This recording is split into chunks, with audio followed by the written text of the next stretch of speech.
Luego de un extenso proceso legal, el 18 de marzo el exmandatario de Guatemala durante el periodo 2000-2004, Alfonso Portillo, declaró ante un juez federal de Estados Unidos haber querido lavar en bancos de ese país $2.5 millones en sobornos pagados por el gobierno de Taiwán para que Guatemala mantuviera reconocimiento diplomático a la nación asiática.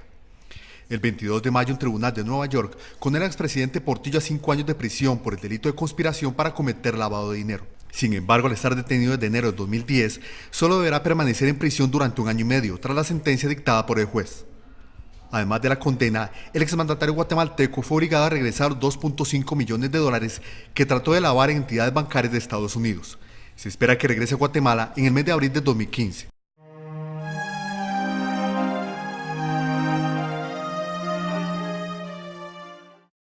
El 7 de julio, el occidente de Guatemala se vio sorprendido por un fuerte sismo. Debido a los daños provocados por el temblor, se emitió la alerta anaranjada en 6 departamentos, siendo el de San Marcos, fronterizo con México, el más afectado. Según reportes de la Coordinadora Nacional para la Reducción de Desastres, el sismo dejó como resultado más de 100.000 personas afectadas, alrededor de 10.000 damnificadas y más de 7.000 evacuadas, a los que se sumaron 1.596 evacuados y 234 personas heridas. Además, se reportó la muerte de 2 personas.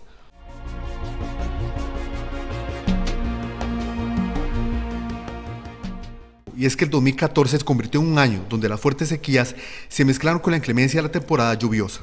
Durante el 2014, la sequía afectó cerca de 300.000 familias. Los picos de este fenómeno natural se dieron entre los meses de julio y agosto, periodo en el que el gobierno guatemalteco solicitó ayuda internacional a la vez que dedicó esfuerzos para atender a los afectados, la mayoría dependientes de la agricultura y la ganadería para subsistir. Además, el Ejecutivo decretó estado de calamidad en 16 de los 22 departamentos del país, una medida que se mantiene en la actualidad y que permite al gobierno la compra de bienes sin la necesidad de una licitación.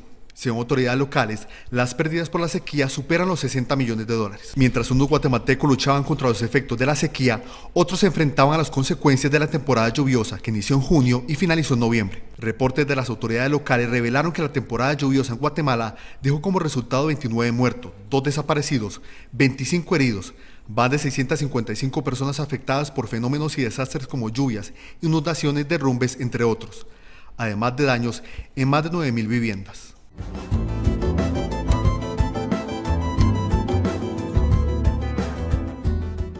Septiembre y octubre fueron meses envueltos de polémica en Guatemala, debido a la elección por parte del Congreso de la República de los 13 magistrados que conforman la Corte Suprema de Justicia, además de 126 jueces para los tribunales de apelaciones, como parte del proceso de renovación del Poder Judicial.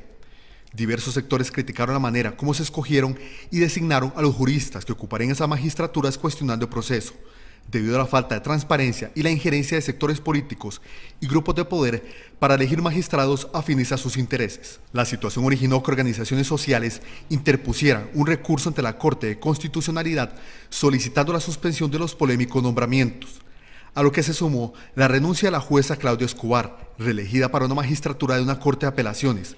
La jurista decidió renunciar a su cargo por la gravedad de los vicios de proceso en que se eligieron a los jueces. En noviembre, la Corte de Constitucionalidad emitió su decisión y avaló la elección de todos los magistrados, aduciendo que los recursos no contenían argumentos contundentes en contra del proceso y que las pruebas presentadas no convencieron a 3 de los 5 magistrados que conforman ese tribunal. El lunes 24 de noviembre, el Congreso juramentó a los 13 magistrados de la Corte Suprema y dio posesión de su cargo a los demás jueces para que ocupen esas plazas por los próximos 5 años.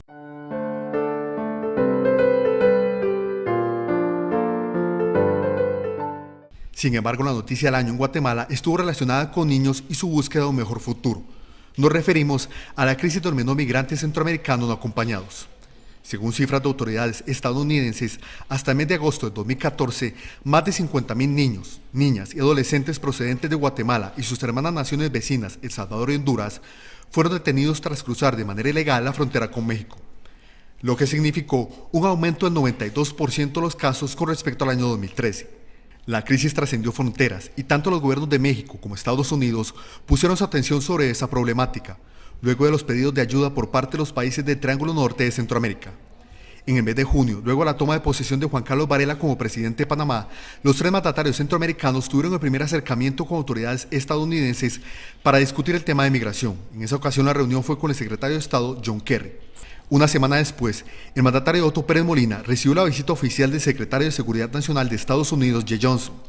Ambos dialogaron sobre la crisis de los niños migrantes indocumentados y donde se planteó por primera vez la creación de un programa para recibir como refugiados a cientos de esos menores en Estados Unidos. En julio, el presidente de Guatemala, acompañado de los jefes de Estado de Honduras y El Salvador, acudieron a Washington para reunirse con el mandatario Barack Obama.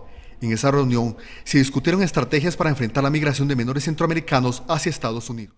En el mes de noviembre, los mandatarios del Triángulo Norte de Centroamérica entregaron el Plan Alianza para la Prosperidad, un proyecto de desarrollo para detener la migración y el cual será financiado en su mayor parte por el gobierno estadounidense, con un costo cercano a los $5.000 millones durante los próximos 5 años. Esta iniciativa se sumaría al decreto emitido por Barack Obama para regularizar el estado migratorio de miles de personas que permanecen de manera ilegal en territorio norteamericano.